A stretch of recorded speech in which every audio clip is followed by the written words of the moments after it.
Hello, everyone. And of course, I just get done saying that it's not as hot down here, and I get animated and start bringing my own body temperature up. Yeah, exactly right.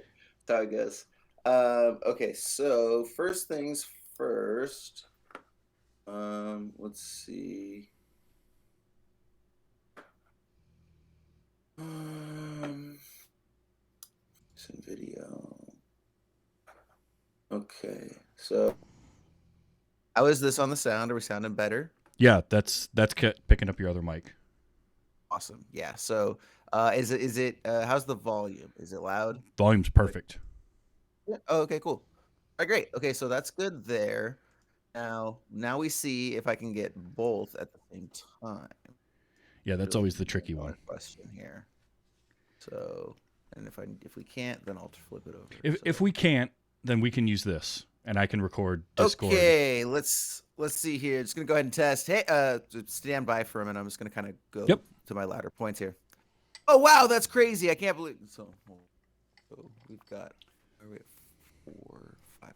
Okay, so wow, that's blah blah blah blah blah blah. I'm getting like an auto adjust thing here. Huh. Definitely some odd behaviors going on here, but well, if it's easier, it should be okay. Okay, if it's easier with your good mic coming through Discord, I can record it in a separate track. And it'll be fine. It'll actually work just fine. So yeah, I mean, do you want to do both? Like just so we have a backup? If you can record as a backup just in case the internet decides to take a dump. But absolutely. So, if you stay at this quality throughout the whole thing, we're golden because it sounds great. Perfect. Excellent. Yeah. It was just it had the onboard mic that it was, so I just switched it over and we're good here. And honestly, my levels are coming through pretty okay. So I'll just go ahead and get this. I'll have this, and we'll have it here. And if you end up not needing it, I'll zap it out. And if you do, I'll have it here. Okay, cool. And you can hear this. Both of them, so. Yes, but actually no. Hearing you is just fine. You heard yes, the clip? But actually no. Yes. Okay, perfect. Yeah. So you'll hear the intro. So great. I will play an intro. I'll introduce the show. We'll talk for however long we talk for, do our thing, and then at the end, I'll give you time to plug anything you want. We'll wrap up and call it a day. Right, pretty awesome. Pretty straightforward. Very, very loose, conversational. Just hanging out, having a conversation. Awesome. Yep, that's very much how we do it our way as well. So I'm sure we're both gonna be able to slot right in with one another pretty easily. So I think so. All right, cool. I'll go ahead and just get a fresh record going here. All right. And then, whenever you're ready, go ahead and take it away. Okay, we are going to start in 3, 2, 1. Why you want to sell your life short? Playing it safe's just about the most dangerous thing a woman like you can do. I mean, you waited for the right man the first time. Why didn't you wait for the right man again? Because he didn't come. I'm here. You're late. Okay, right on now. Let's go.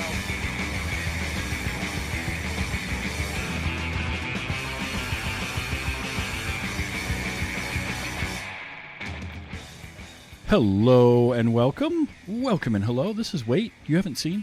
And it's a show where we talk about movies, and specifically we talk about a movie at least one of us has never seen before. I'm your host, Travis, a.k.a. TV's Travis. This is episode number 177, and it is the start of the 4th annual Cage-A-Palooza, where I spend the month of August watching nothing but Nicolas Cage movies for this show. And joining me to talk about 1987's Moonstruck from the Esoterica Cinema Podcast, it's Jason Peters. Jason, how are you? I am doing well, man. I appreciate you having me on board. Glad that we finally got to have a little meetup in person here, because I think you know, but your audience probably doesn't know, but there's a show called America's Next Top Podcaster. Mm-hmm. I know you were on there, and actually you were kind of the one who your Twitter lobbying got me to be on their most recent season 4. And from what I understand, you also got like 6 of the other people that were contestants this season on there. So they need to start paying you some kickbacks or something for that. Yeah, I know. I'm going to get a hold of Brian and see where my check is, because I was responsible for 2/3 of the Seans that were on, or partially responsible.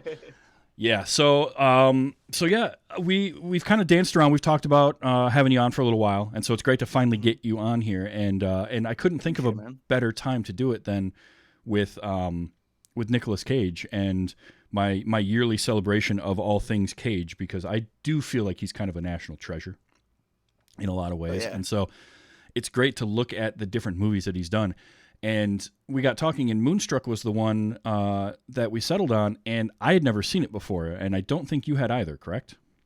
Correct. Yeah, first time. Okay, so what did you know about it prior to watching it for the show? Very, very little. It's funny because I actually pitched this one to my wife because like we do some very strange movies on our show. And it's my wife is like a little bit more of a traditional movie viewer than I am. So not everything we watch is like something that I know she's gonna dig. So every now and then there'll be movies that pop up where it's like, oh hey, I think you might dig this one, a little more traditional, romantic comedy. So I told her I know exactly 2 things about this movie. Well, 3 things. A, it's a romantic comedy. Yep.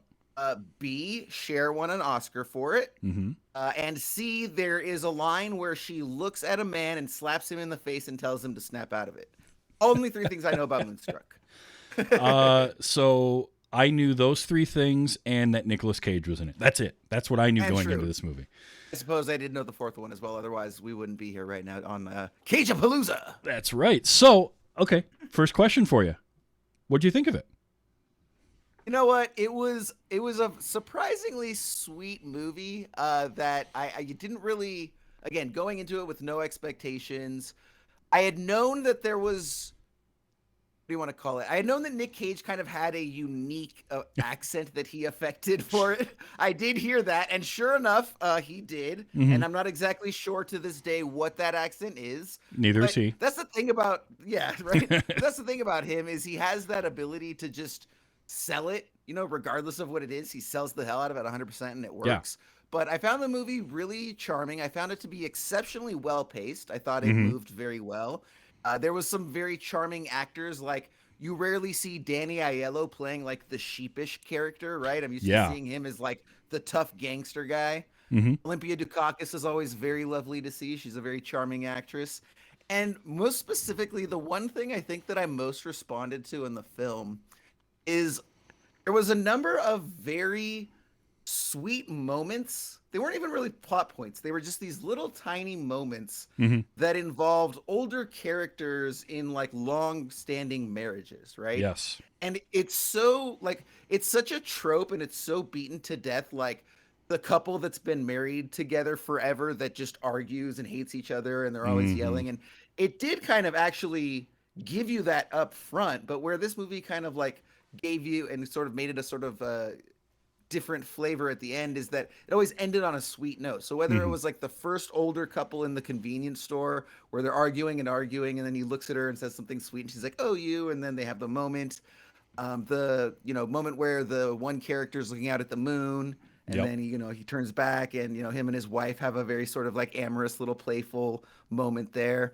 And it was just like, let me ask you, are you married with kids and all that, living the dream? I am not. Single guy? What you doing? I'm a single guy, but I noticed all of those things that you're talking about, and it was actually the thing that really made me appreciate this movie the further along I went in it, because it is a romantic comedy, but it's hard for me to give it that label because it doesn't feel like a quote romantic comedy like what you would expect to see, especially given the era of romantic comedies I grew up in the 90s where I didn't enjoy many of them.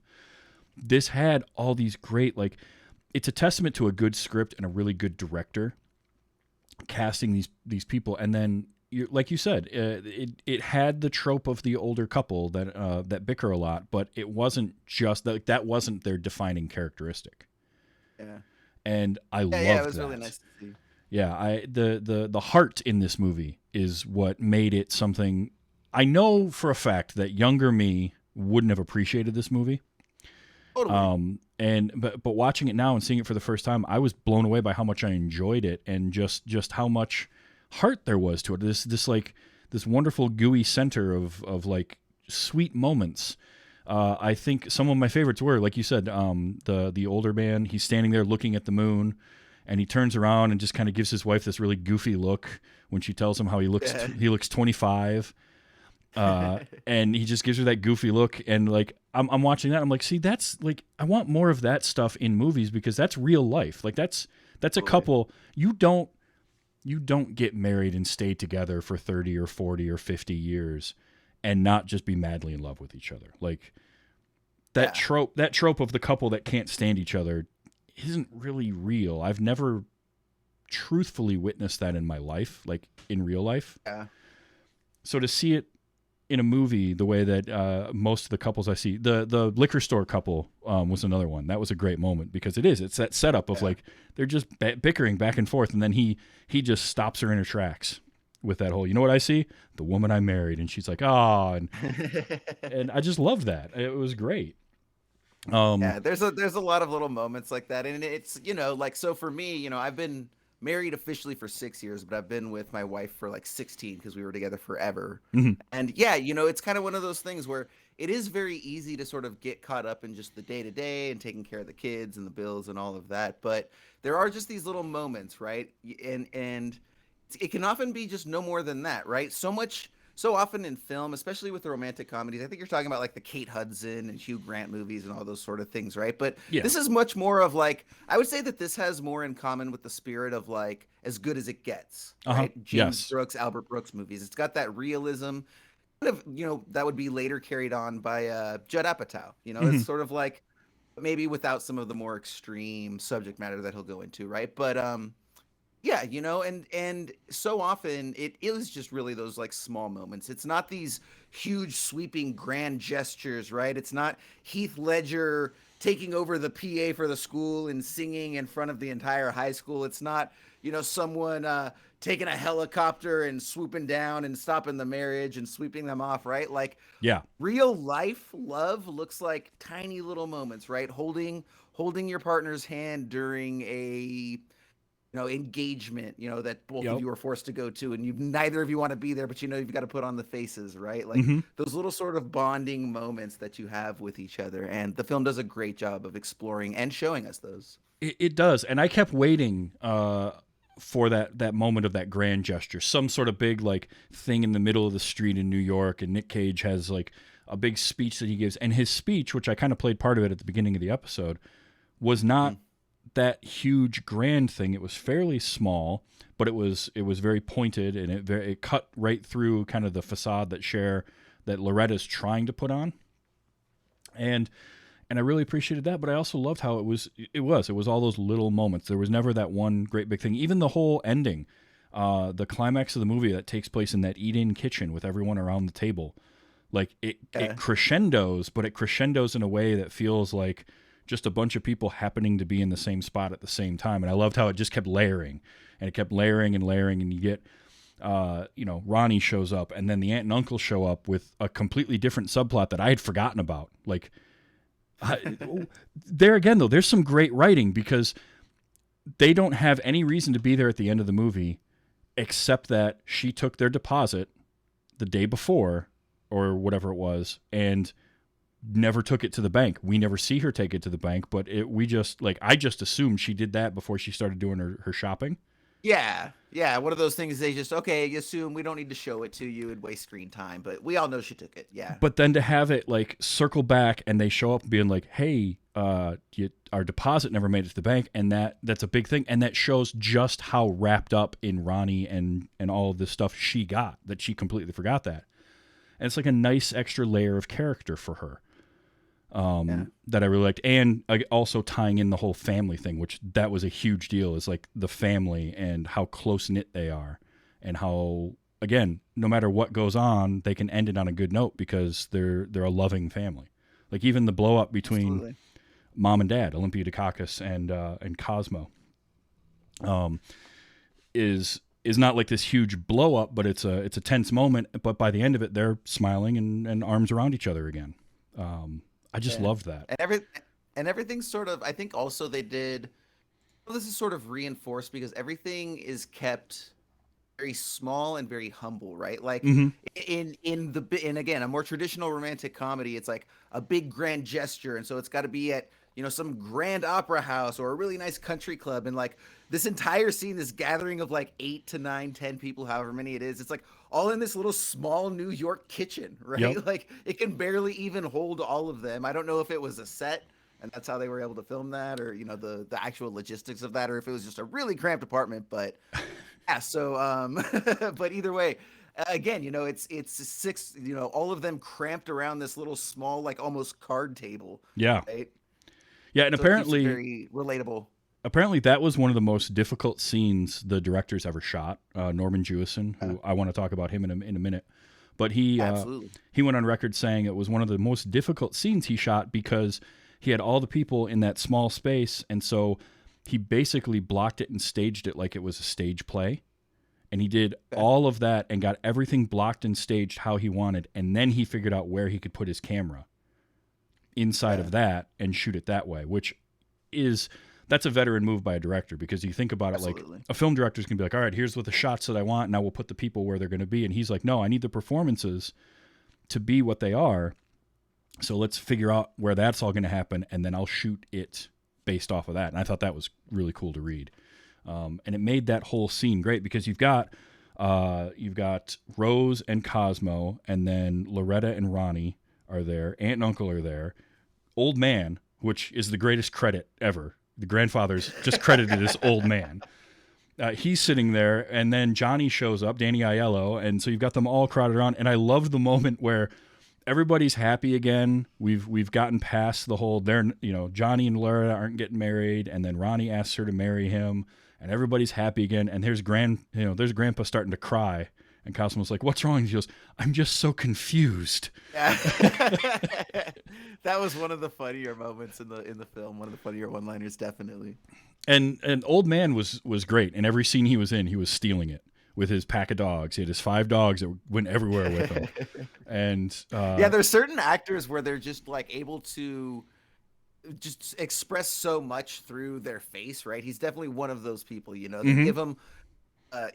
They give him a lot of close-ups because they let a lot of his face do the talking, especially because he is sort of English isn't his first language, so he kind of struggles with that. So he has to do a lot of communicating through his facial expressions and through the inflections of his voice and whatnot, because a lot of us aren't going to understand what he's saying. Right.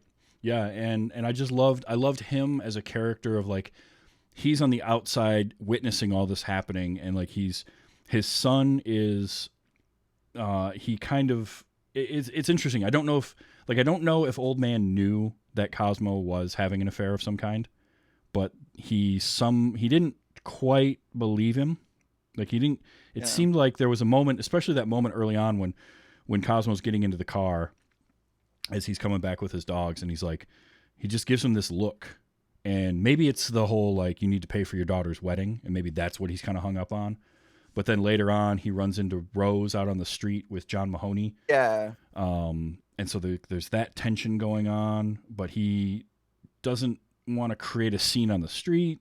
So, like, he knew a lot of what was going on, but only parts of it. And so I just really liked his character, and I liked how they never, they never manufactured drama with like the whole, because it would be very easy to write a scene where the old man lets something slip about seeing somebody else, and like that creates some sort of dramatic tension between characters, and they didn't do that. He's just like there observing everything.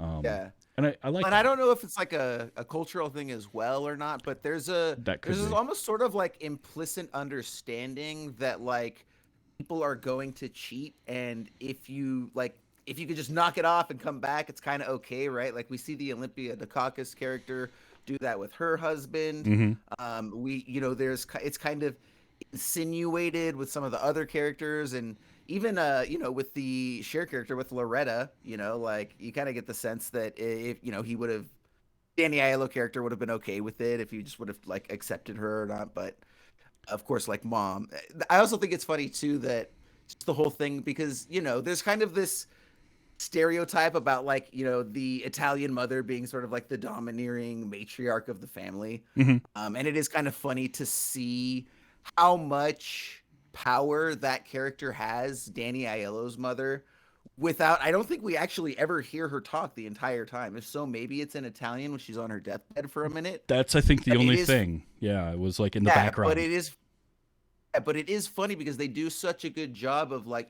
that's one of the issues that she has with him. And that actually comes across to us. Like, we don't even really need to just take her word for it, because We see that and we feel that. And I think that at the end of the day, it's also an important device to keep us rooting for the characters, right? Yeah. Anytime you have a protagonist that we've been rooting for and we're supposed to, and you have them cheat on a partner, like it's a ballsy move, because right off the bat, I mean, a lot of people unfortunately have been cheated on. They're bringing their expectations into the theater with them, Yep. so when they see that, it's very distasteful and all that. So it's a fine line that you have to balance when you're gonna let the characters do that. So to have the other character do something that helps balance the scale a little bit, it makes it okay for us. It's like, okay, well, it wasn't going to work out anyways, so I'm glad they found each other. Yeah, and I also like that Loretta has all the agency. She's making decisions. There's no she doesn't it's not like a situation where Johnny is a terrible match for her because he's just a complete jerk, or he treats her poorly, or he abuses her, or he cheats on her but expects her not to, or like these things that, tropey romantic comedy type things that you'd see. She has the agency, and then like the mismatch of them is just that he's just not the right person for her. Like he's not what she needs in a partner, and she has to find that through Ronnie. So I just liked that, like they didn't set it up where the problem with the Johnny and Loretta relationship was from Johnny, and that she somehow had to get out of it but didn't have a way out. She's like, no, I'm 1 foot out the door, and then you get like the ease of it because Johnny's like, I can't marry you. My mom's still alive. And like the whole there's a lot of superstition going on too, which I thought was really neat and interesting, with all the good luck and bad luck and all this kind of stuff, and just how tied into it they all are. Like Loretta's so they keep bringing up how she's got bad luck from her first marriage because of everything that happened, and that's really the reason why Johnny says I can't marry you is superstition. He was going to marry her, and then his mom doesn't die, and he's like, well, now if I try to marry you, she's probably going to die. I can't do that. I can't lose my mom. So it was really interesting. I like that quite a bit. It was different, I think, is what it was. It wasn't what I was expecting when I started the movie. Well, and it's interesting that you point that out now too, because it's pretty much right there on the surface. But as you're saying it out loud, I realized that sort of the one character that really doesn't have a lot of that, and you can correct me if I'm wrong, but if I remember correctly, is the Nick Cage character. And I think that maybe that's yet another aspect of his character that they tried to really present him as different than the rest, right? Because the thing about the Danny Aiello character is, for all of his faults, I will say that him and Loretta do make sense as a couple when we're introduced to them, right? Yeah, Like, she's kind of at a point where she needs to settle a little bit and she can get taken care of. And she flat out tells, I'm pretty sure it's her mom, that she doesn't love him at all. It's just kind of a second marriage of convenience, right? Like, she's like, do you love him? And she says no. And she says, do you like him? He's like, yeah, we get along great. That was such a great moment, because that was such a genuine reaction from her mom, finding out she's getting married and being like, do you love him? No. Good. If you love him, they're going to break your heart. Do you like him? And you're right. Like that was a cool moment. Yeah. But, and then, so again, this whole thing makes sense, but then this is the case with these movies, right? They always try to introduce this love interest that is different than whatever the norm they've established is, right? Yep. So in another romantic comedy with the, buttoned up insurance salesman, it's like the whole manic pixie dream girl thing, right? Yeah. The, from Garden State, right? Natalie Portman, or any of these characters. And it represents the people that they are not, right? That they are supposedly supposed to have more of, even though both sides could probably stand to go in the middle. So Right. I think that they did a really good job of having the Nick Cage character. And again, I don't know how much of that is on page and how much of it is just Nick Cage bringing Nick Cage energy to that. But like, so for example, it sounds like you've done some research. I legitimately don't know, and maybe was the whole thing about his character's hand being gone in the script, or was that some like Nick Cage brought that to the set and like wasn't taking no for an answer? I'm not entirely sure. This is an original script, so it borrows from a few things, but like the script itself was an original screenplay. So I think that was in there as a like plot device of that's the thing that drove the wedge between the brothers was that accident, Yeah. and that accident causing him to lose his fiance because of his hand, Yeah. and all of that. I will say Cage did a screen test and the studio was like, we're not so sure. And Cher lobbied for him. And Really? Wow. and Cher was, according to what I read, Cher was like, I want him in this or I'm not doing the movie. And so Wow, that's crazy. they cast Nick Cage for it. And yeah, he did bring that energy. Like this is right around the time. So this would have been the same year that he did Raising Arizona, which is one of my favorite Nick Cage movies. I love Raising Arizona so much. If you haven't seen it, you should. I haven't. It was one of the movies that I brought up, but unfortunately it had already been taken. So we did this one. It's definitely worth a watch. But it's right around that same era. The next year, I think he would do Vampire's Kiss, which is, if you think he brought some energy to this and some weirdness, you ain't seen nothing yet. Because Vampire's Kiss takes all that and like cranks it to an 11. It's Gotcha. it's So he's earning those meme points, right? Ooh, boy, is he ever. But yeah, Cage brings something to every role that he does, and he always is doing something. He's very rarely just sleepwalking completely through a movie. Even in a role where he's being like really weirdly subdued, he's still bringing something to it. Sure. And while I wouldn't call this his greatest performance, and he doesn't have a ton of screen time, they brought there's an interesting chemistry between him and Cher. I did also find it really interesting and kind of a cool, yet another sort of thing that I wasn't expecting in a subversion is typically a lot of times you see it's the 30 to 40-year-old guy, and in a romantic comedy, the female lead is going to be younger. And that was flip-flop. Cher was about 40 when they made this, and Nick Cage was in his mid-20s. I think in the movie she's 38. I remember they called out because I was like, "Oh, we're the same age. Look at that." Yeah. I think she said she was, and Cage was like 24-ish or so, 23, something like that. So, like, it was neat to see that juxtaposition, right, and just flipping that trope on its head. But he's sort of the manic pixie dream boy for her in a lot of ways, because he's bringing the energy and the free will, or the freeness, and like this whole idea of living in the moment that she got away from because of what happened with her previous marriage. But I feel like instead of it being a tropey thing where she's only into him for that and then she's going to get nothing else out of it, the way he comes to her at the end and sits in front of her family, and it's like integrating him into that family he's going to bring that energy with him, but it's going to become part of this whole, like, you don't get just Loretta. You get Loretta and Cosmo and Rose and the old man and, the old man's 5 dogs and all of that's all part and parcel. It's a package deal.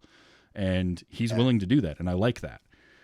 So Absolutely. And I think that falls in line thematically with, again, one thing we haven't really talked about is I think that through the music and through the environment, maybe not as much through the cooking, but I think the sense of like Italian identity, culturally speaking, I do think that plays a sort of a significant factor, and big time. Without being an expert on the culture, just having seen a lot of movies from all over the world and getting different senses, that is one of the things that we're constantly informed of when it comes to Italian culture, is the importance that is placed on family, right? Yeah, and we see that in other cultures, Judaism and the Spanish cultures and such, where it's like, look, if you can't make nice with grandma, like, you don't have a chance, right? It starts there. If she accepts you, then cool. But if not, like, you got no shot. And so I think that this definitely falls in line with that aspect of it. Yeah, and trying to integrate himself with the family. Yeah, and the idea of like, mom kind of running the family, because right away we know that Cosmo doesn't like Johnny. As soon as he's told that Johnny proposed, he's like, I don't like Johnny, and he's saying all that. But Rose just kind of shuts all that down. She's like, it doesn't matter what you want or who you like. This is happening. and you're just going to deal with it. And so without her having to be like domineering about it necessarily, she just like lays the law down. Which, by the way, Olympia Dukakis was phenomenal in this. Yeah, She's great in everything. She is. Her and Cher both really earned those Oscars. I feel like they did such a good job. Like I was glued to every scene that had Rose in it. There was something about her performance, and she goes through this interesting arc because she knows that Cosmo's cheating on her, and she goes out and has dinner by herself, and we see the John Mahoney character having his the second time we see him getting water thrown in his face, which was great. It took me a second to remember. By the way, I'm sorry, just to be sure, that guy was the dad from Frasier, right? Yes. Was that where he's from? Uh-huh.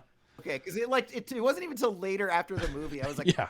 I'm gonna remember this, and then I was sitting there. I was like, Frasier, that's where it is. Ah, yes, I that's did. him. I did almost the same thing while watching it. It was during that second scene he's in. I'm like, that's why it's Frasier. Okay, but what I liked was she sees this happen, and you can see where Loretta gets her insight into people comes from Rose. Mm-hmm. Rose as a character just can read people and knows people really well, and so she sees this happen and just calls him over and has him have dinner with her, and basically runs him down and tells him exactly what he's doing and what he's doing wrong.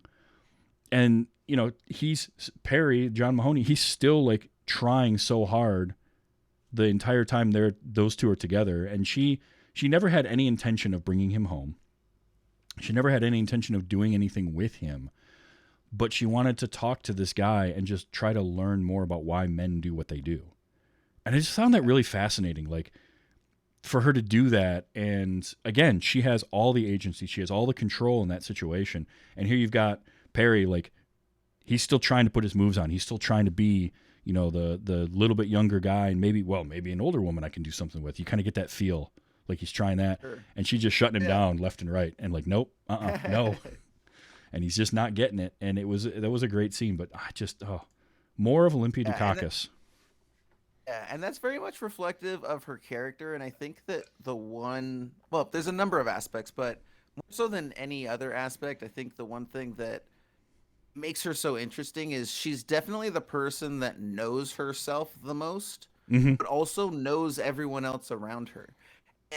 But the interesting thing that they do with the character in terms of the way she's portrayed is that she doesn't hold that against anyone, right? No. She doesn't think that she's better than anyone just because she knows them better than they know themselves, maybe, right? Mm-hmm. And it's that understanding of like, look, I know who, like, she even says that, right? When he's trying to sleep with her at the end, and, he more or less, kind of subtly asks her why not, and she's basically says like, look, I know who I am, and I'm not the wife that sleeps around, basically, right? That's just doesn't matter what my husband does. I'm not a reactionary person. And I think that so often in life, when we talk about being a proactive person and being in charge of your destiny and all of that sort of stuff, that's sort of overlooked, right? If your entire response to something is based on someone else's response, that's not agency. That's not, grabbing your life by the horns or whatever metaphor you want to do, right? Yeah. Being in control, being proactive, guiding your life is, again, I know who I am and this is what I do, and you can do this to me or not. It has no effect on what I'm willing to do. I'm not going to sacrifice my morals because you did something against me or to offend me or to attack me or whatever, mm-hmm. because that would fundamentally change who I am. And really, I think that, again, because she knows this about herself and because she's not using it against people, even the way that, like, with her husband, right? Like, and I think that's why it takes her towards the end of the movie to really confront him about his cheating, is because before she does, she needs to understand it. Yep. That's why she keeps asking everyone along the way. Yeah. Why do men cheat? Why do men cheat? Why do men cheat? And then when she finally gets something that she can wrap her head around that makes sense, that trends with what she knows of who her husband is and all of this, right? Mm-hmm. Then she's like, oh, okay, I get it.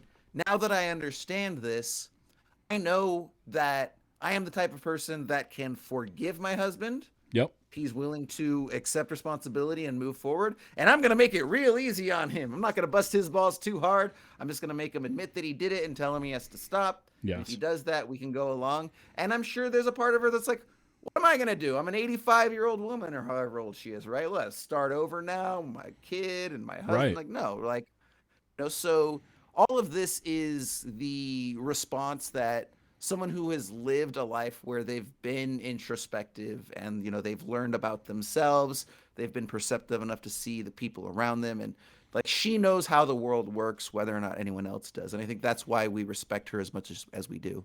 Yeah, and it's also nice because you've got on the flip side of that is Cosmo very reactionary towards like his Yeah. he's afraid of getting older, he's afraid of dying. The first time we see him, he's talking about he's sitting up watching TV because he doesn't want to sleep. It feels too much like death. So rather than sleeping, he's just trying to keep himself awake. And then we see like that's probably where obviously that's where he's running around on Rose and cheating on her, is like this need to feel younger and to this reactionary thing of a lot of that. So it's a great balance to then have a character who is introspective, who does have a grasp of kind of what they want.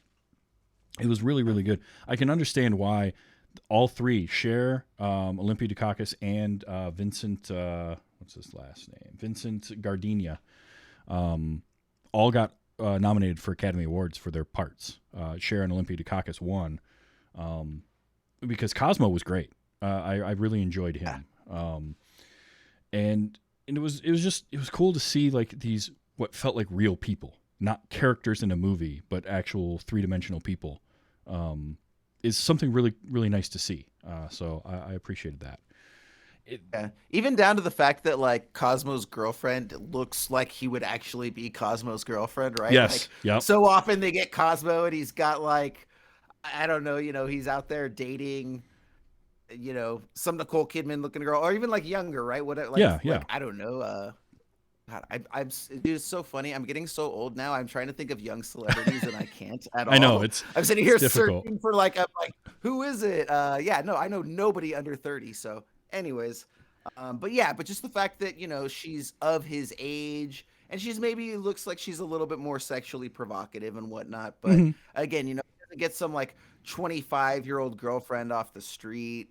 And I like that, again, to your point, it makes it believable, It does. Also, I just got to say real quick, Cosmo's got some money, because if you remember in that scene with Perry and Rose when they're coming back and she mentions the whole house and how they own they own that house that's theirs, and in New York, like I was like, whoa, what kind of money is this dude making? I gotta become a plumber.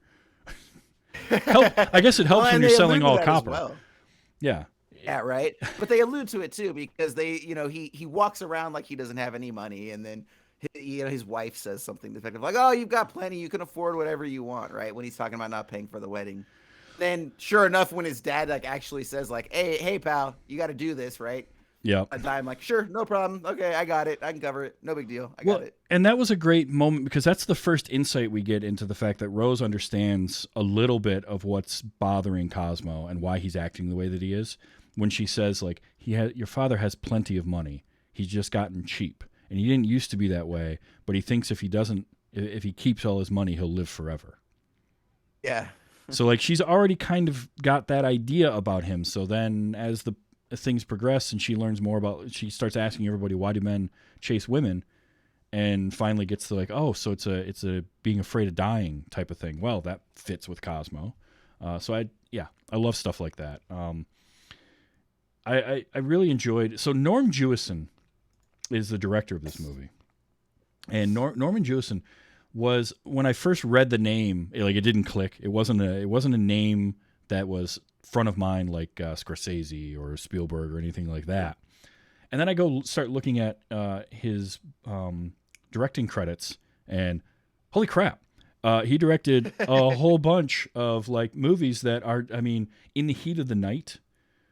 He did the original Thomas Crown Affair, Fiddler on the Roof, Jesus Christ Superstar, and Rollerball, like a varied number of movies too. Rollerball was the one I did not expect. That one threw me off. Yeah, that one definitely is not within the scope of the other ones. But there's another movie that I will say that I actually checked out randomly want to say within the last 3 to 6 months that he did, and it's called The Cincinnati Kid. It Right. actually features Steve McQueen Yep. among some other people. And this is a fantastic movie. Like I was shocked. It has an original soundtrack with some really amazing song by like some renowned musician that eludes me right now. It's got a very young Anne Margaret who's very appealing in the film. She's wonderful in it. Steve McQueen's great, and it's basically about like a poker player. It's very much in a similar vibe as Paul Newman's The Hustler. I was going to say, It's it kind of sounds. this guy, yeah. It's a little bit more 60s color, right? It doesn't have that like cool smoky Mhm. alcohol vibe that The Hustler has. But I know The Hustler's kind of an untouchable film, but I actually like The Cincinnati Kid more than The Hustler. I think it's a slightly more palatable version of that same story. And again, it may not have the exact aesthetic that The Hustler has, but Mhm. if you want something that's a little bit more sweatier and grimier with the same sort of Hmm. approach, definitely check out The Cincinnati Kid. It was a great movie. I'd love to watch it I'm again. going to check that out. And it's got Rip Torn in it and Edward G. Robinson. Yeah. And So kind of the same. Yeah, Edward G. Robinson was great. You recognize him right off the bat. But yeah, the Rip Torn thing was crazy because I know. So I first was introduced through Rip Torn, a movie some people know and others don't, and it actually just came out on the Criterion Collection recently. It's called Defending Your Life. Mhm. Oh, Albert yeah. Brooks film. Have you heard of this one? Yes. Seen Yep. it? So that was my first introduction to Rip Torn. And Okay. that was a movie that like me and my family used to watch quite a bit, so I was very familiar. Yeah. And then he pretty much started playing the same character on the Larry Sanders Show. Mhm. So that's like very much my idea of Rip Torn. Come to find later that he had but he had a rather illustrious early career. Like he got started way earlier. And first of all, just physically, he's a very svelte dude when he's younger Yeah. in the movie. So right off the bat, he's trim and he obviously wouldn't have that same physique later in life. So that was a large part of it. But kind of the moment you had where halfway through it's like, oh, Frasier, right? Like Yep. halfway through I realize I'm like, oh my God, like I've been waiting for Rip Torn for, an hour and he's been here the entire time. I can't believe that's Rip Torn. Wow. Oh, that's amazing. Pretty fun to go back and check I'm out. putting that one on the list. I have not seen The Cincinnati Kid, but after watching this and realizing that Norman Jewison and some of the other movies he's done that I have watched, another one of his, by the way, that I really liked, and I went and saw this in theaters, was The Hurricane with Denzel Washington. Oh, And that's a yeah, fantastic great film, movie. absolutely. And that was Performance was just amazing too. That was like I remember. He's just, especially the scene where he's in solitary and he's just going through like that was just a very very powerful scene. so it was one of the last movies he did. Norman Jewison then went on to he did Dinner with Friends in 2001 and The Statement in 2002 or 2003, and that's it. He hasn't done anything since then. So that's fine. He's got started like in the late 50s. That's a plenty long career. He was doing TV movies too before he actually broke over into Hollywood. So, Yeah. But one thing I'm noticing, the trend that I'm seeing, is that he gets some outstanding performances and he is able to get some really good actors. I mean, Denzel Washington, The Hurricane is one of those, but like because Cher in this movie was still, she wasn't, she had been doing stuff on television for quite a while, but acting was fairly new for her overall. Mm-hmm. And to get the kind of performance he got out of her is amazing. Because she just stole every scene she was in. I was not expecting that level. I knew, and for some reason I don't know why, because I knew she had won an Academy Award for this, but that was like in the back of my head the whole time, or for the first like half of that I was watching it. And then as the movie keeps going on, I'm like, oh, that's right, she won an award. Oh, she's really good in this. Oh wow, and it just kept like building, and then.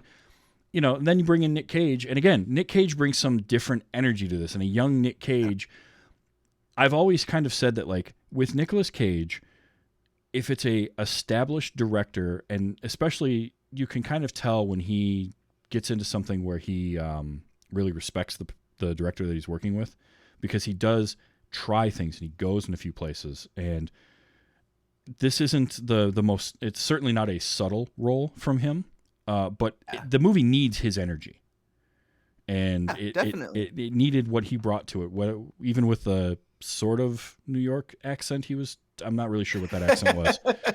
I don't know where it was either. It was somewhere between Creole and New York and British, and might have even thrown a little like Swahili in there. Or something. I don't know.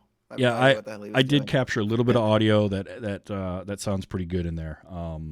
And in one moment, and where I was like, what did he say there? I had to kind of rewind it a couple of times.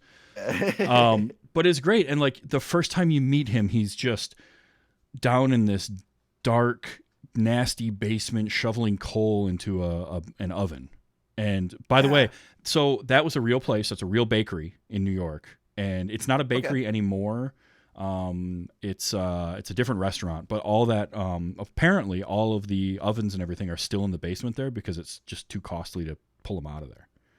Oh, wow. And I'm looking at that and I'm just thinking that is awesome to have these like built-in ovens in the basement of this bakery where you can just bake all day. Like that kind of stuff is fascinating to me. I love that, and like delis and all these things that are like, they're so indicative of New York City, of Manhattan and Brooklyn and what you get there. And like, it's just a different world. I just love the idea of that. Oh, another little thing before I forget about this. So when Johnny comes back from Sicily and he gets in the cab at the airport, which that's a great kind of funny moment, right? When he gets in the cab and it pulls away and he's like, and he has to go back and get his bags. It's like old school slapstick, right? It is. Like, or like something out of Bugs Bunny. And it's so well done because it happens the first time, and then when he gets out of the cab, he forgets him again. And then you get the third time. You get the payoff of it when he goes to leave the house that night. And he starts walking out the door and he forgets, and he's like backing into the door. And it's a great like piece of slapstick. But when he gets into the cab, he says, he gives the address of 19 Cranberry Street in Brooklyn. That was the actual address of the exteriors that they used for the shots. And I love when movies do that. I love those kind of little details.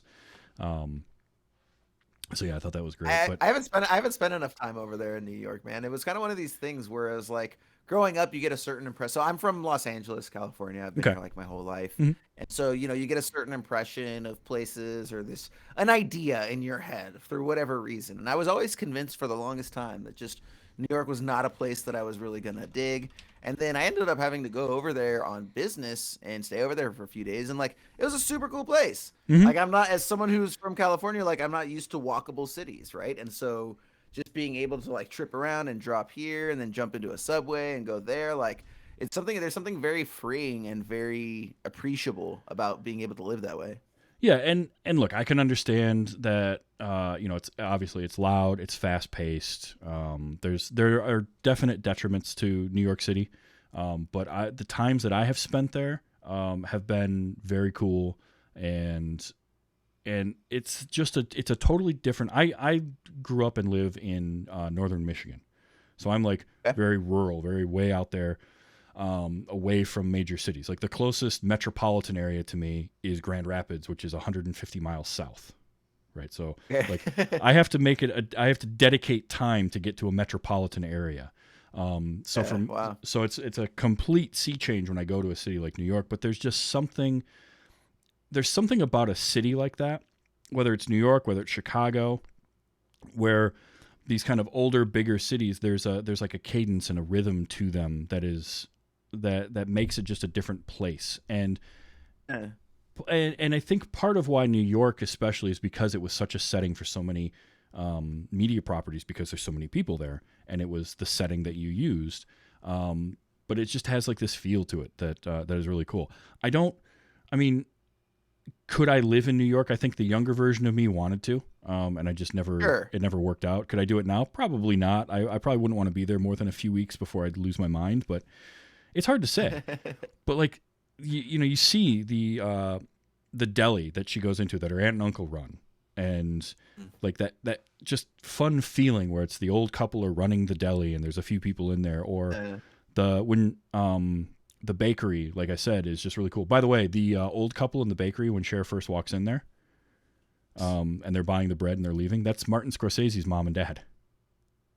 It's so funny because I was I was sitting there as the credits were rolling, and like one of the last names to pop up was a Scorsese name, and I was like, "Look, I know that these aren't the only Scorseses in the world, but I'll also say that I don't know of any other ones. So I would love to know if that was like his aunt or his sister or something like that. So it's funny that you mentioned that. Yeah, I thought that was hilarious, but I don't know. There's just something. I love movies set in New York. There's just a feel to them, and what I like too. It's got a. Go ahead. I was just gonna say what I like too is there's so many different ways that New York can be portrayed. Yeah. I know that's the thing. It's like there's certain cities to your point where it has a very distinctive and idiosyncratic personality, you know, and that's what you're trying to sort of talking about. And there's, you know, in LA, for example, like you can find a number of different LAs. You can find, you know, seedy, grimy LA. You can find rich person by the beach LA. You Yep. can find, you know, very sort of traditional suburbs. You can find like there's, you know, you can pretty much. And then we've got mountains, we've got sea, everything's accessible, you know? So there's sort of like these little pockets, but to go somewhere where like the entire city is sort of like of just one specific vibe. Maybe there's, you know, certain boroughs or something like that that have a slightly different feel here and there, but by and large, like I went to a few different places in, you know, New York City proper, and you know, they all kind of share this similar vibe, this similar feel, you know? My experiences with New York have been there's a similar feel, but there's definitely distinct neighborhoods and there's distinct parts of it, but it all feels like it falls under that larger umbrella of New York. Like So it's like the same genre with different subgenres. kind of, yeah. Right? There's I feel like a lot of that, and honestly, I like it. Amy in the cool. chat, by the way, is saying that she's contractually obligated to hate New York. She's from the Boston area, so Oh, there you go. you know. But Boston's another city. Boston is a city I've never been to, but I want to go because I Same. do feel like there's that same feel. Chicago is one that I enjoy because it sort of feels downtown Chicago has a very similar to me kind of aesthetic that New York has because it's a big city like that. It's a different feel. But I love that kind of stuff.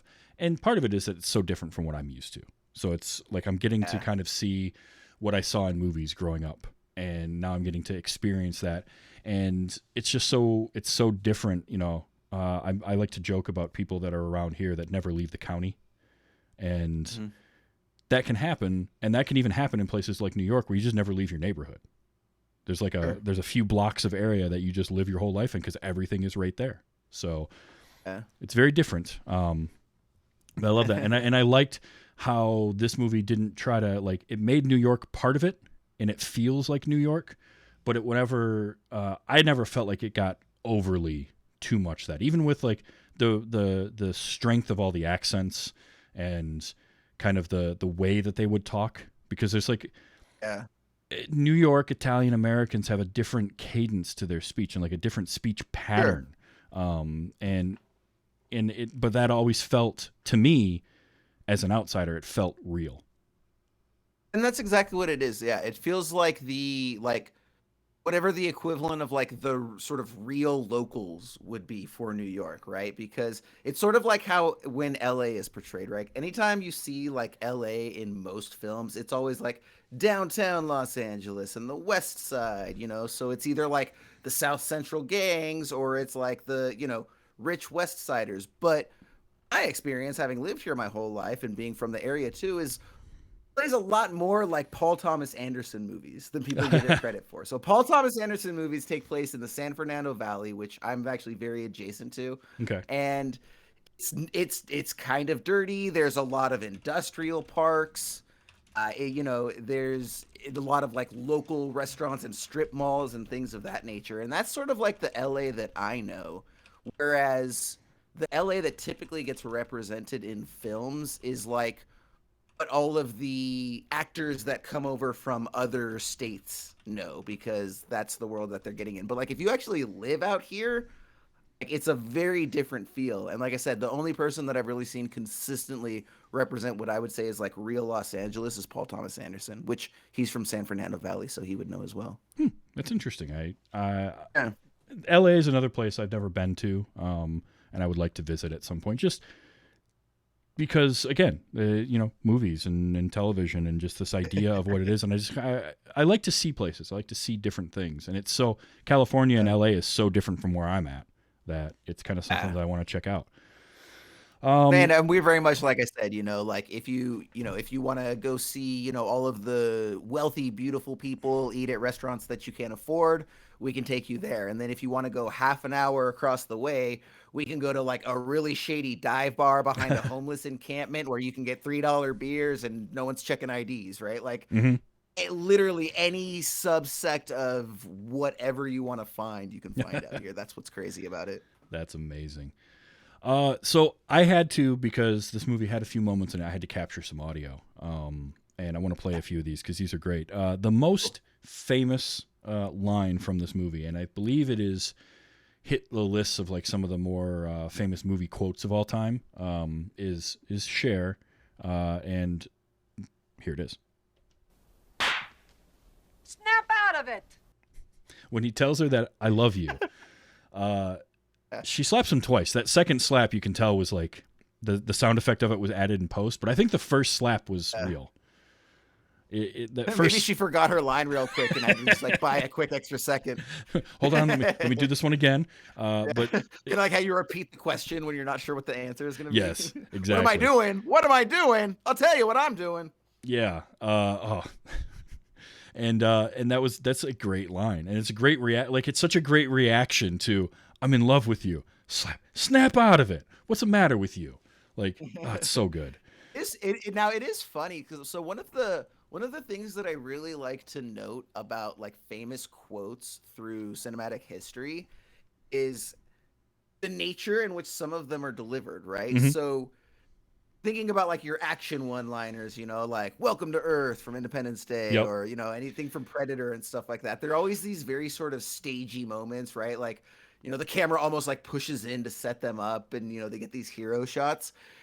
What I thought was so interesting about this line is like how flippantly it was set up, right? Because it's this moment that everyone knows. And so I figured it was going to be, the climax of some, great build-up scene or whatever. And it's like, it's actually like kind of like in the middle of the discussion. Like it keeps going from there. It's not like the ultimate summation where, so I thought it was interesting that again, like, none of the quotes in this film, for as good as they are, it's all done just as sort of very matter of factly. We don't get a lot of the traditional romantic comedy where the music starts to swell up and build to this crescendo, and it eschews a lot of that for, as we've indicated, a lot of the realism.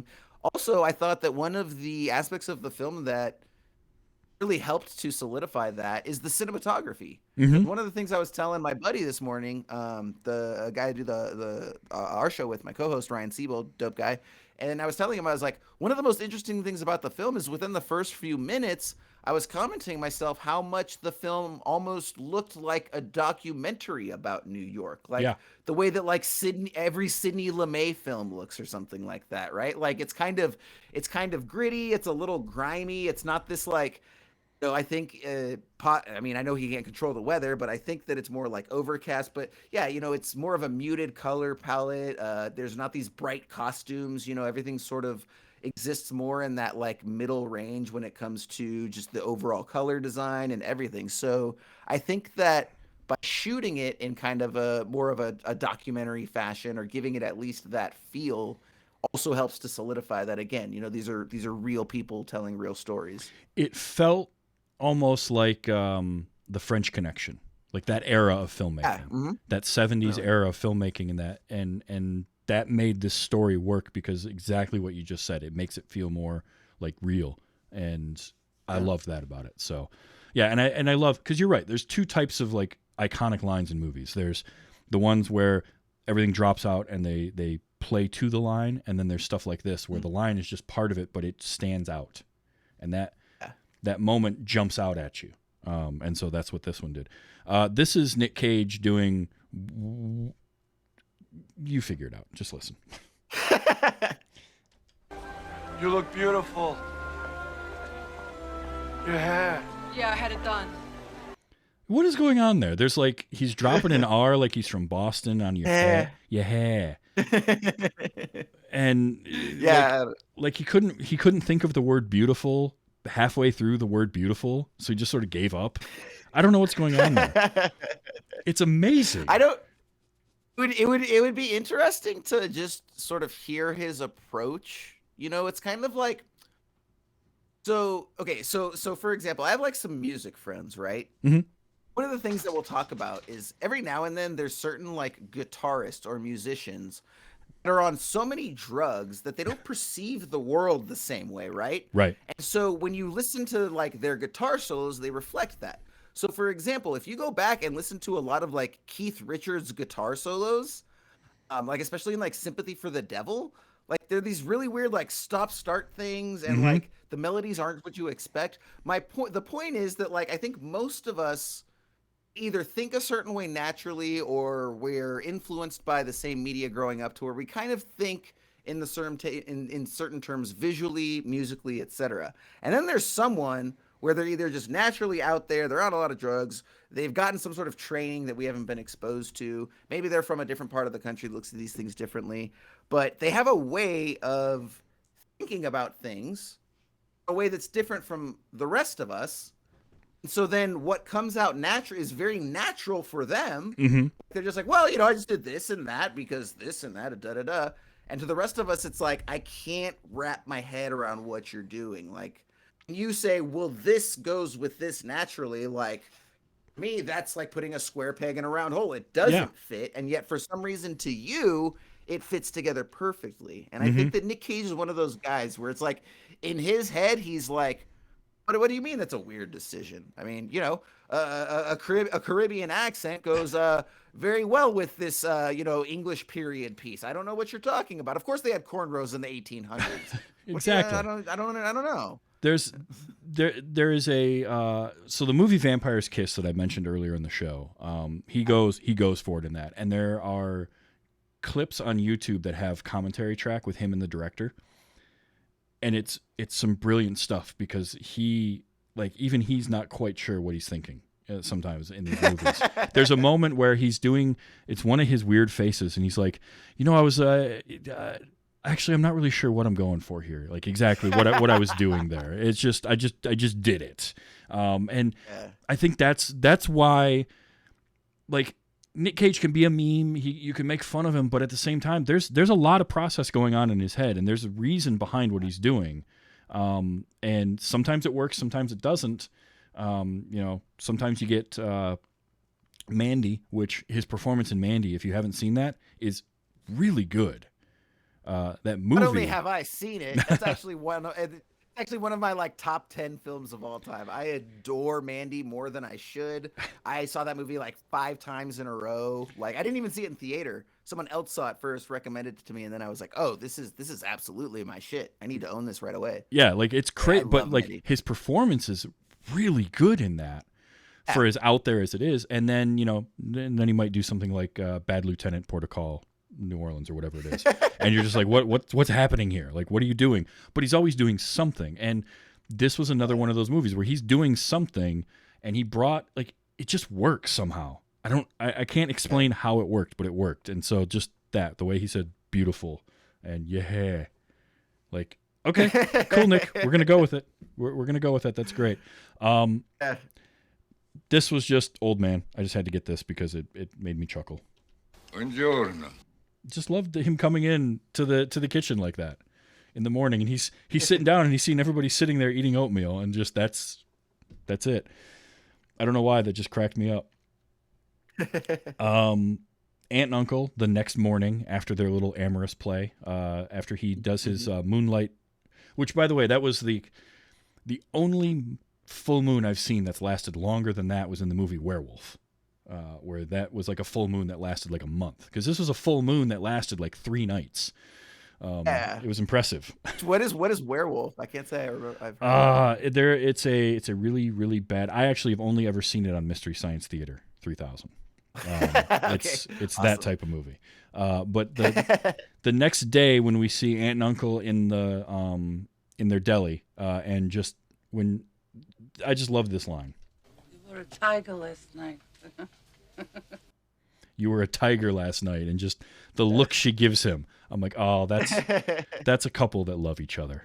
Like Yeah, and part they of it work. too is honestly like there is an aspect of the physicality of the characters that sells it, right? Because it's like they're not these young, sexy 25-year-olds. Like they're in their 60s, very frumpy. They look like every person in the grocery store when you're shopping at 6:30 p.m. or whatever, right? Like Absolutely. So I think there's that element of, again, it's like it just makes it feel more real or something, Yep. And It's I hard to love that. pinpoint exactly. Okay, so this when I was talking earlier about kind of the cadence and the speech patterns and how they're just different. Here's a couple of examples of that. First is Danny Aiello. My scalp is not getting enough blood sometimes. Like the way he says that to my ear sounds so weird and so foreign. My scalp is not getting enough blood sometimes. But then I think about it and it's like, no, I've heard a lot of dialogue like that. Somebody's got to talk that way somewhere.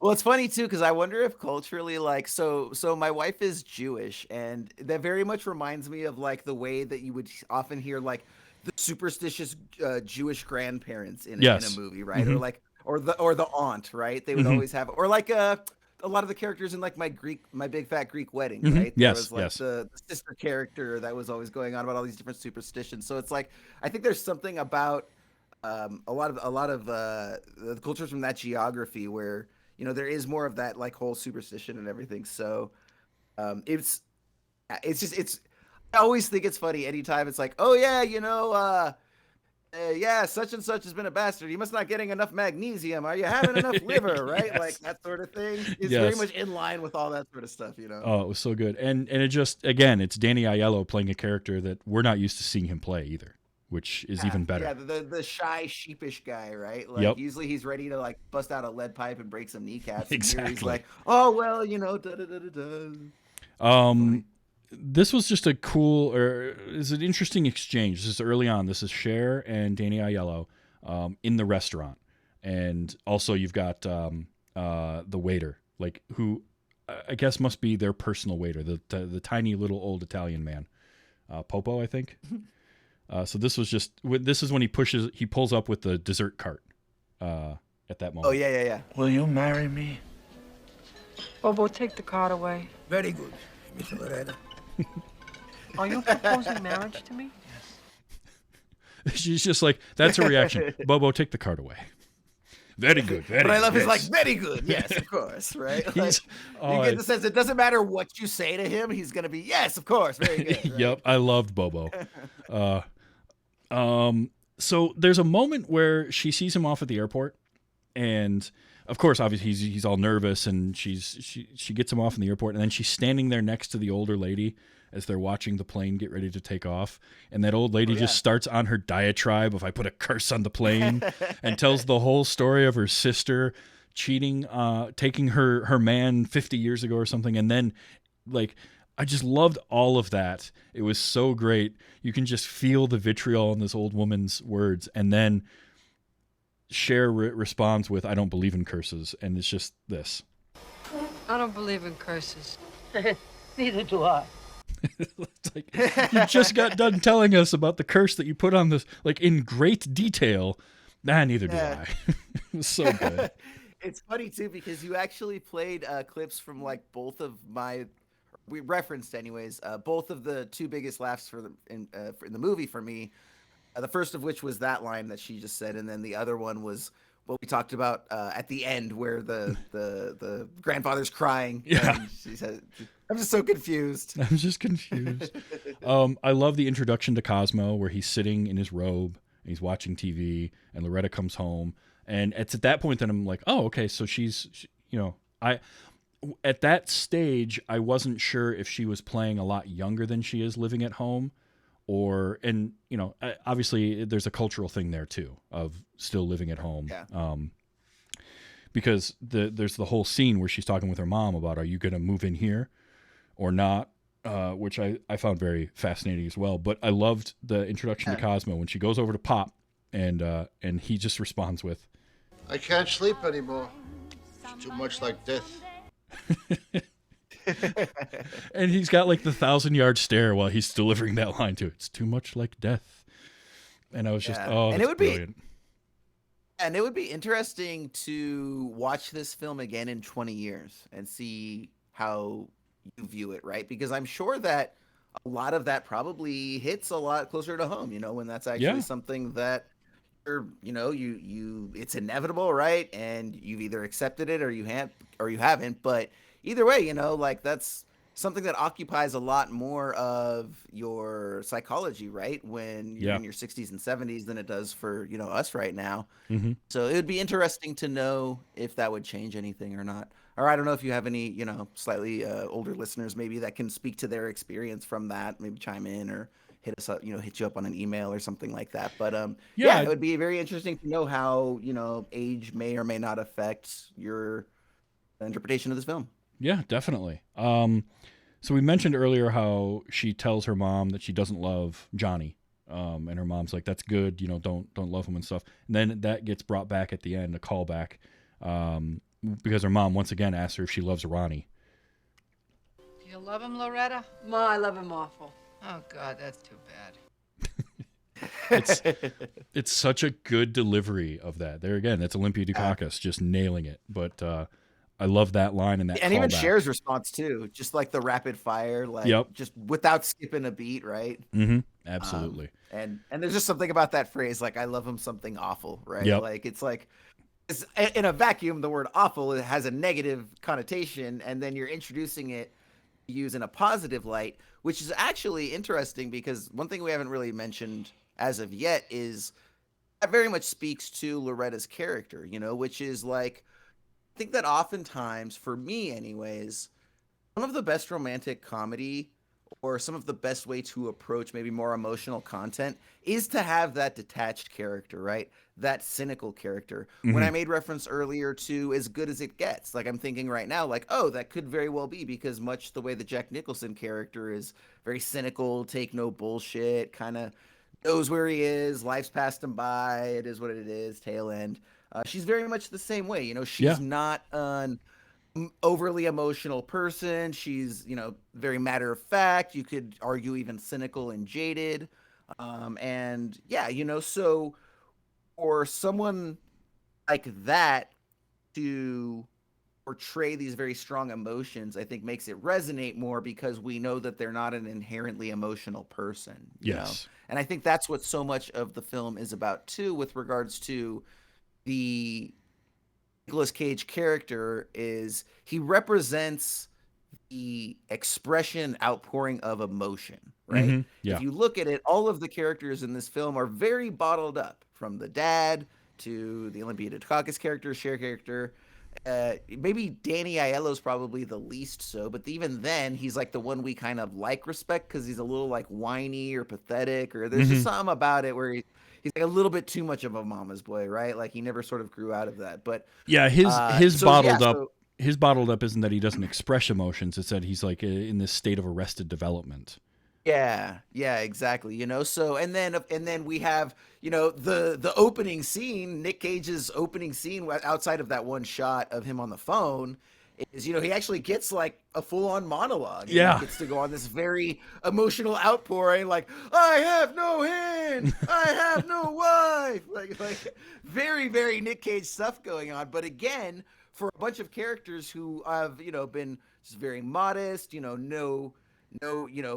the mom knows that her husband's cheating on him, and there's no throwing dishes and crying in the middle of the night. It's very much like, well, this is a thing. What are we going to do about this? Yeah. And everybody kind of has that very emotionless, cerebral, reserved approach to life. So then you see the Nick Cage character come in and then by the end of it, when the Loretta character does accept Nick Cage, it's almost as though she is accepting emotions and feelings into her life as well. Yeah. That's why she feels again, because she hasn't felt for so long. And he like brings it to her and says, hey, here's feelings. Remember these? Yep. She's like, oh yeah, these are actually, even though they suck sometimes, they're actually really nice others, right? Yeah. Yep. And final one, and this was one of the laugh out loud moments for me. And the audio clip won't do it justice because there is a visual component to it that is the icing on the cake. But it's this moment because they sit down for dinner, and she starts passing out plates, and the old man gets his plate, and then immediately turns around and sticks it underneath the baby gate for the dogs. And then comes back to the table, and Cosmo's like, my father will need another plate. And they get another plate to him, and they go through dinner. And at the end of that, he gets up again, and he's 2 steps away from the table with the plate when Rose catches him and just says, Oh, man, you give those dogs another piece of my food, I'm going to kick you till you're dead. I did forget that was the other laugh out loud line for me as well. And That it's the look on his face too, because the end part of that line, "I'll kick you till you're dead," and it's a close up of his face, and he's just like, "Yep, she'll do it," and turns around and just goes back and sits at the table. It's so good. I laughed so hard at that moment. There's also something about the fact that he did it just sort of like in the open as well. Yeah. Like normally, it'd be like they'd try to be doing it sneakily or behind their back, and we'd think that they're getting away from it, and then she'd say something at the end, and we'd be like, she knew all along. Of course she did, right? But they're just like doing it brazenly in the open, and it's like, well, does she not really care? And then it's like, oh no, she totally cares. All right. Yeah. Yep. Exactly. This is a really good movie, and I'm both glad that I waited until I was sort of in this stage of my life to watch it because I can definitely appreciate it more now. But I'm also bummed that I slept on it for so long because it is a really good movie. I think had I known, it's sort of one of those things I'm finding like Norman Jewis and Billy Wilder. I'm rediscovering some of these older directors that I've heard of before, but I never really dove into their catalogs that I'm watching their movies. Like I've watched a couple of Billy Wilder movies for this show, The Apartment and Sunset Boulevard. And I was just like, okay, I'm sold. Like if it's got his name on it, I'm ready to watch it, These are as good as everyone says they are. Yeah, exactly. It's one of those things where, expectations can overbuild a movie sometimes. For sure. And I talk about that all the time. Yeah, you hear nothing but like, oh, Sunset Boulevard's a classic. And so I sit down to watch it and I get done with that movie and I was like, that was better than I thought, than I expected it to be, even though it was built up so much. Like it's that good. The Apartment I knew nothing about at all. The Apartment went in places that I wasn't prepared for, and that made it even better. Those are both films that I haven't seen, so now I got to go watch them. Definitely do. And after seeing this, it's like, well, I want to go back and watch The Cincinnati Kid, right? And watch some of these other Norman Jewison movies that I haven't seen, and revisit some of the ones that I have, like the original Thomas Crown Affair. Or it makes me want to go back and watch The Hurricane again because I haven't seen that. I've maybe seen it once since I saw it in the theater in '99. I actually got And Justice for All on my list. I have like one of the old red envelope Netflix subscriptions with the DVDs still. Nice. And and I've got in the heat, and then I have never seen it in the heat of the night either. So that's like a total blind spot that I've got to correct. Yeah, that's another one I think I want to revisit because that's a good movie. And plus, like so I have heard. Sidney Poitier. I mean, yeah, right. That's all you need. No, this is a good movie. I definitely recommend it. I'm glad that we settled on this. And this was a great choice. So thank you, and thank you, Jason, for being on. This was super fun. Yeah, dude. Thanks for having me. It's a lot of fun, dude. I always love when I'm able to come on and actually, talk with people that like really know film, and we can sit here and like, examine it a little bit closer. Yeah. And look at some of the more like technical aspects and some of the, creative decisions that went into making it what it was. Yeah, it's always absolutely. Like I always say like as much as I enjoy watching a movie, like I almost enjoy talking about it afterwards is like my favorite part, right? It's like being in the theater is cool, but it's like walking out with your buddy and going grabbing a beer and talking about it afterwards. Yep. Like that's kind of my favorite part, So I love coming on here and talking to knowledgeable folks like you about it. Well, thank you. And I'm the same way. I love having the discussions. I like to talk about and pick stuff apart and get another viewpoint too, because sometimes somebody else is going to see or experience it in a way that's completely different from me. And I love to have that conversation. And that's why I also like both seeing new movies that somebody suggests, but also showing somebody a movie that they've never seen. Sometimes it's one that I find near and dear to my heart. And sometimes it's like this, where we're both going in blind. And it makes for great conversation. So this was really cool. Now you do a show breaking down movies with you mentioned your co-host earlier, but let people know about that and where they can find it. Yeah, absolutely. So we are called Esoterica Cinema. Esoteric plus an A plus cinema. Esoterica Cinema. You can find us pretty much all of the different streaming platforms. Spotify, Apple, Amazon, all that good stuff. And we also have a website, esotericacinema.com, where we have like a web player, so you can check out all of our stuff there. So yeah, so we are a film discussion program, and there's a couple things that really we try to separate ourselves from the pack on. The first is much like you, trying to go a little bit deeper into the analysis.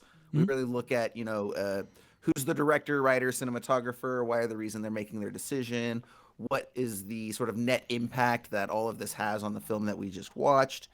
Then another thing that we do that's kind of unique that we really haven't found anyone else doing this, and trust me, it's a lot of work, so we know why. But we do these.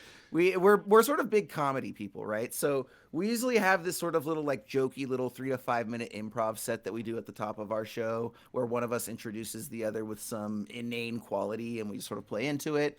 And then one of the other things that we do is we make these audio sketches. They're basically like comedy sketches like you would find on Saturday Night Live, but instead of being video-based, they're audio-based. Sure. They're fully produced, fully written, voice acting from us and everything. And we always try to do it. Most of them are fake commercials. Sometimes they'll be fake trailers. Sometimes they'll just be sketchy sketches. And it's always tied into the movie that we just watched. It's inspired by it, right? Okay. So like our first 2 movies we did this season were RoboCop and Amadeus. And so we did 2 sketches, one of which was called Dick Shooter, which is a fake toy based on the scene where the one guy gets shot in the dick by RoboCop, of course. And then the other is Salieri's Mediocre Italian Restaurant, where Salieri opens an Italian restaurant that's just nowhere near as good as Mozart's, despite his best efforts. Hey, I'd buy that for $1. Hey.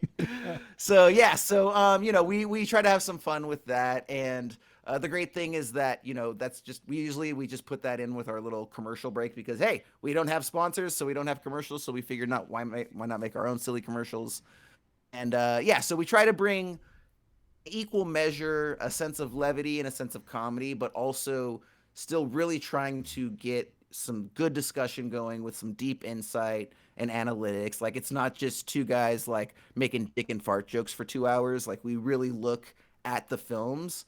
But it was just like, I'm sure it was the same thing for you. Like you have a pretty conversational vibe on here. Like so many of the film review programs that we would listen to are like NPR programs. It's like, okay, thank you very much for joining us. We're going to go ahead and look at the latest Paul Thomas Anderson movie, blah, blah, blah. It's like, dude, that's not how people talk. Like, no. And furthermore, if they do, that's not the person I want to talk to about this movie. Right. I talk to my buddy, right? Yeah. Over a beer or something like that. So, it's like, okay, let's bring the same analysis, but let's actually infuse a sense of fun and comedy to it. So, that's what we are. Esoterica Cinema, like I said, on all the streaming platforms as well as the website. Check us out. And we really encourage listener feedback. So we have a lot of different social medias. You can email us. We also have like a listener mailbox where people can call in and leave messages, and we'll play them on there. If you go to the website, all this stuff's on there. Excellent. Esoterica Cinema. Check it out. And Jason, thank you so much for being on this week. This has been great. We'll have to do it again. We'll find another movie. Maybe have you bring something that you love that I haven't seen, and we'll go that route, or who knows. But you're welcome back anytime. Really appreciate that, man. And if so, I'll also try to get my co-host Ryan on here. Yes, we'll do a little 3-way. Hey, bye, guys. Oh, excellent. So Cage-A-Palooza. I really appreciate you having me on as well. It was a really great time, and like I said, being able to talk to actual like people that understand film, it's always just a beautiful thing. It's so great. I love the discussion. This was a great discussion tonight, and it's going to continue because Cage-A-Palooza has only just begun. We've got 4 more episodes this year in our annual celebration of all things Nick Cage. Next week is a mystery. So keep an eye on Twitter at TV's Travis, and you'll see what's going on there. The rest of the month, though, I've got City of Angels lined up, The Unbearable Weight of Massive Talent, and Pig. So we're going in a little different direction this year, getting some of the newer stuff, and I can't wait. I'm really looking forward to it. I enjoy this month every year. So Cage-A-Palooza 2022, it's super, super fun. And yeah, that's what's coming up. Thank you again, Jason, for being on. This was great. If you enjoy this show and you want to watch it live, Sunday nights, 8 p.m. Eastern Time, twitch.tv/TV's Travis. You can hang out for the live stream. It's available as a podcast anywhere you get podcasts, or at tvstravis.com. I gave it a name that's tough to search for, so Esoterica Cinema feels very similar. Like, it's a great name, but it's also you gotta explain it. And it's like, I gave this weight you haven't seen. I put punctuation in there and ellipses, and it's like, what was I thinking? It's not SEO is what it is. I'm terrible at SEO. But you can find it anywhere you get podcasts, or like I said, tvstravis.com. And come on back next week for week 2 of Cage-A-Palooza and the special mystery movie that you'll find out about then. Until then, remember to enjoy your movies. And hey, let's be excellent to each other. This has been Wait You Haven't Seen.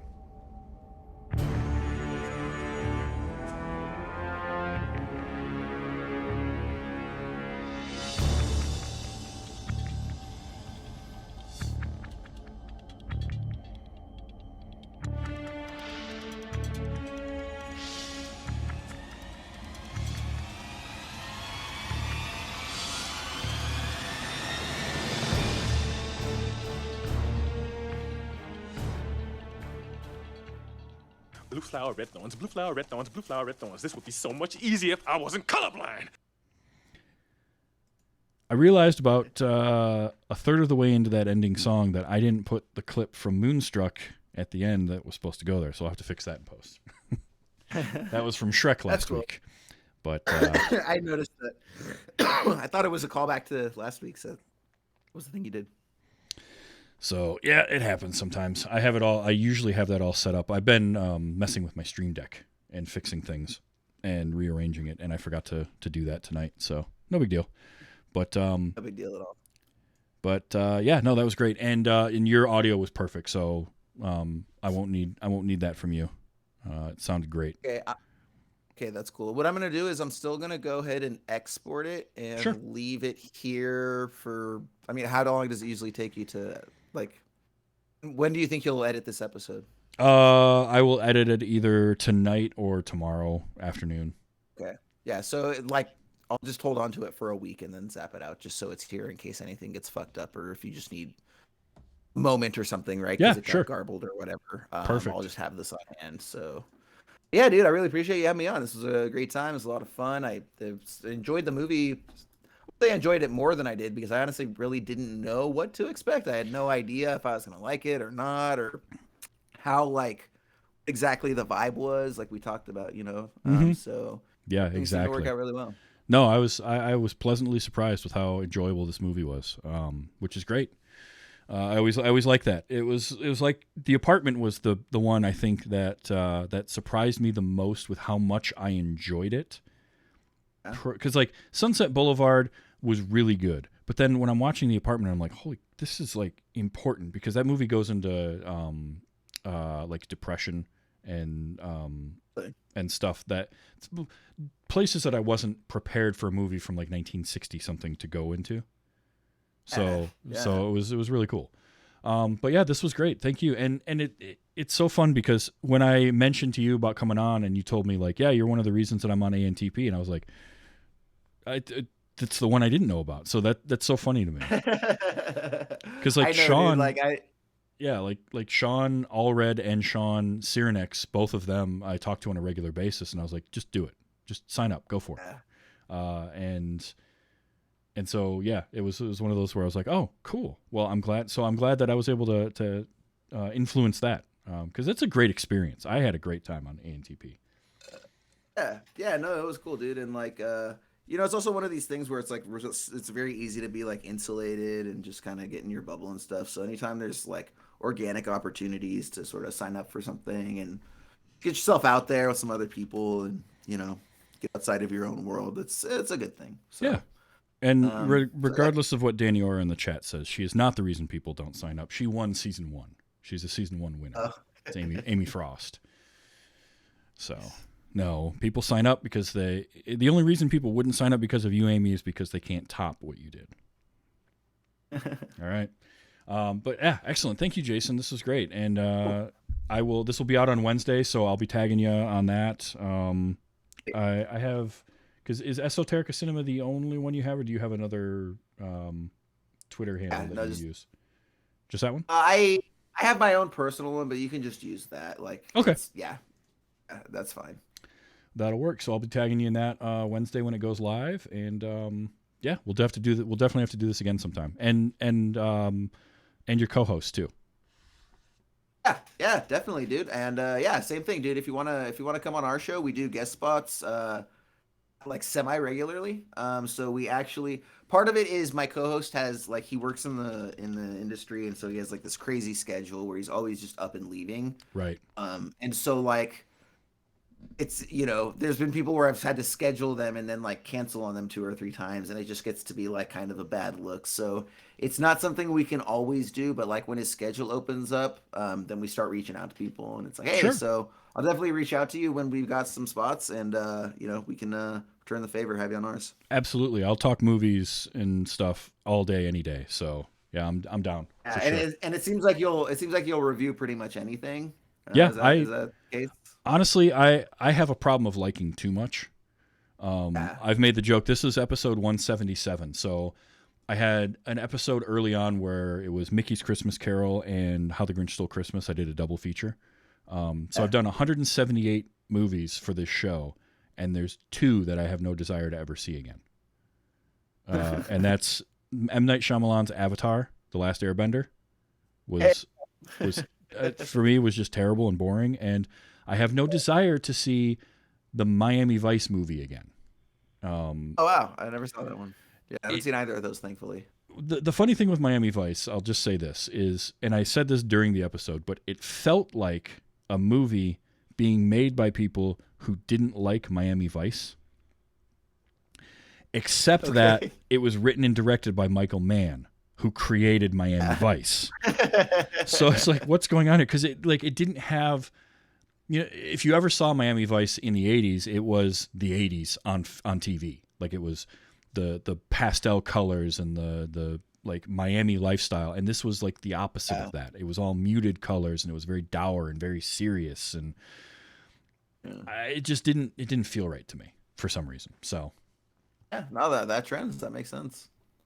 But yeah, I love and yeah, I have no real limitations on what I'll review either. Like, I just like movies. I love storytelling. Storytelling to me is really interesting and intriguing. So yeah, I tend to watch a lot of sci-fi, a lot of action movies, but I'm finding myself moving into different genres a lot and really enjoying them if they're well crafted. I got no problem with them.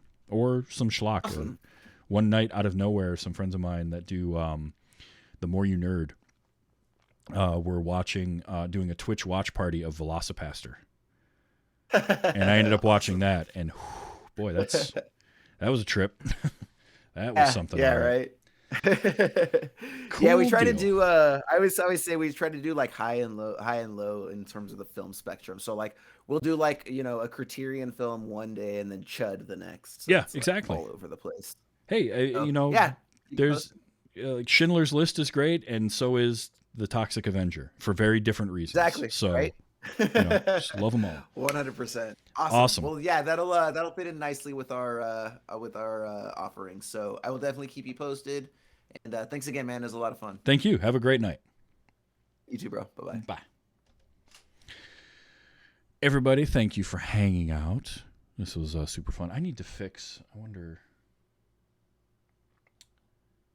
At some point, I've got to fix and get a camera back when I'm not on Discord for this scene, but we'll have to do that later. Anywho, thank you all for being here. This was wonderful, and I had a great time. I hope that you all did as well. So tomorrow night is Those Were the Days, and we're talking about Latkes Cookies from Taxi. So that'll be fun. That's over at twitch.tv/2dorks or anchor.fm/Those Were the Days show. No Highlander still this week. Last week of hiatus before we come back for season 5. So Tuesday night there may be something happening. We'll see what's going on there. I've got some painting projects to work on at some point this week possibly. So keep an eye out for that on the Twitters and everything else. And yeah, next week is a surprise movie in the continuing saga of Cage-A-Palooza 2022. 4th annual Cage-A-Palooza. That's the crazy thing. This is the 4th one of these we've done now, which is crazy. So until then, until next week and all of that good stuff, you wonderful people, be good, and we'll talk to you soon. All right? Bye.